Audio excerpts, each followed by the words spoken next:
Routine होता है वो मैं आपसे शेयर करने वाली हूँ। आज मुझे कुकिंग नहीं करनी है तो मैं बहुत फ्री हूँ, क्यों नहीं करनी है वो भी आपसे आगे शेयर करती हूँ कि कौन कर रहा है कुकिंग। तो नहा के आ गई हूँ और ये देखो मैंने आज बहुत सारे कपड़े धोए हैं, 4-5 बेडशीट, मैट, जो भी था ना सब बहुत सारे कपड़े धोए हैं। और यहाँ पे भी कपड़े लगे हुए हैं मशीन में। ये देखो 2 बेडशीट और लगा हुआ है। तो बेडशीट में क्या होता है ना 2 से 3 एक बार में धुलता है। उसके बाद ये मेरी सासू माँ ने भेजा है, ये लाठी है, चूड़ी जिसे बोलते हैं, और ये भी लहठी है। तो ये जो 4 का सेट था ना वो मेरी सासू माँ ने पहना हुआ था छठ में, वो मेरे लिए भेजा है। सिंदूर है और ये अड़ता का पात और ये सारी चीज़ें उन्होंने भेजी। उसके साथ जो होती है ना प्रसाद वगैरह वो सब भी भेजा था।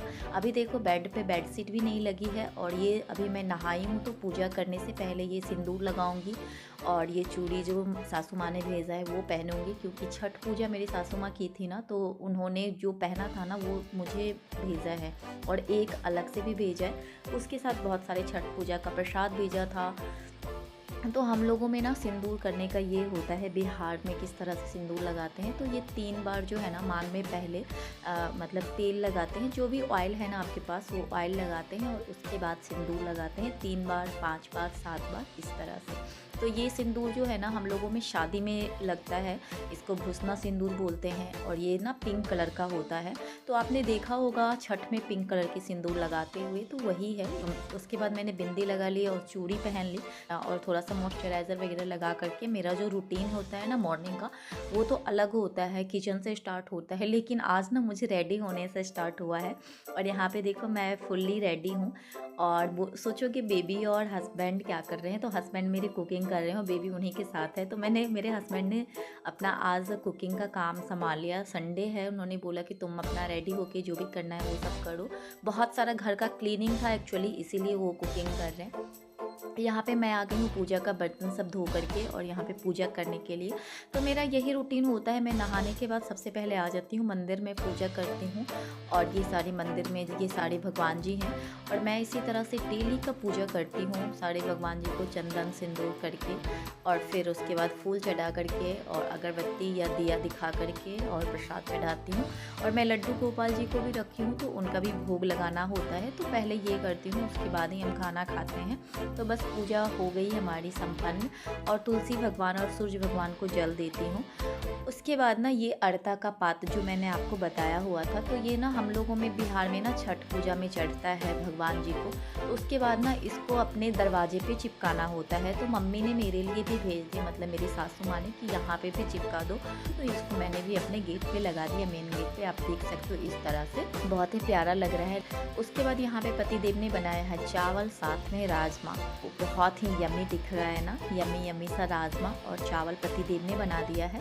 और सैलेड के लिए ये मैंने चना दाल भिगो के रखा था। तो ये सैलेड मैं कैसे बनाऊंगी थोड़ी देर में दिखाती हूँ। उससे पहले मैं बाबू को खाना खिला रही हूँ। बेटी जो है ना मेरी बेबी, वो खाना किसी से नहीं खाती है, वो मैं ही खिलाती हूँ तो वो खाती है। तो किसी तरह मैं इसको इस तरह से खिला रही हूँ। फ़ोन वोन देती नहीं हूँ और हस्बैंड को भी मना करती हूँ कि आप फ़ोन दे के इसको मत खिलाओ।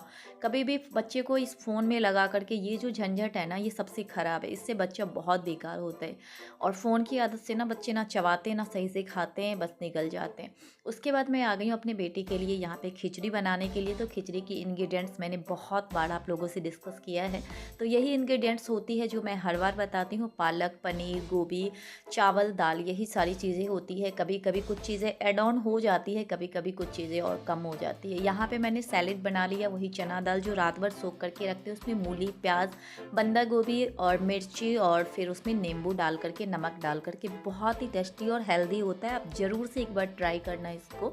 चने की दाल के से बनता है। तो आज का जो लंच है ना वो राजमा चावल और ये इतने सारे सैलेड, तो यही है हमारा आज का लंच। इसमें इतने सारे क्यों हैं, मतलब प्लेटिंग में आप देख सकते हो चावल। तो हम दोनों ना साथ में खाते हैं, जब साथ में होते हैं ना, मतलब जिस भी दिन हस्बैंड का ऑफ होता है तो हम लोग साथ में ही खाते हैं। इसीलिए मैं हाथ से खाती हूँ, हस्बैंड का मन है चम्मच से भी खा ले, तो इसीलिए एक ही चम्मच है।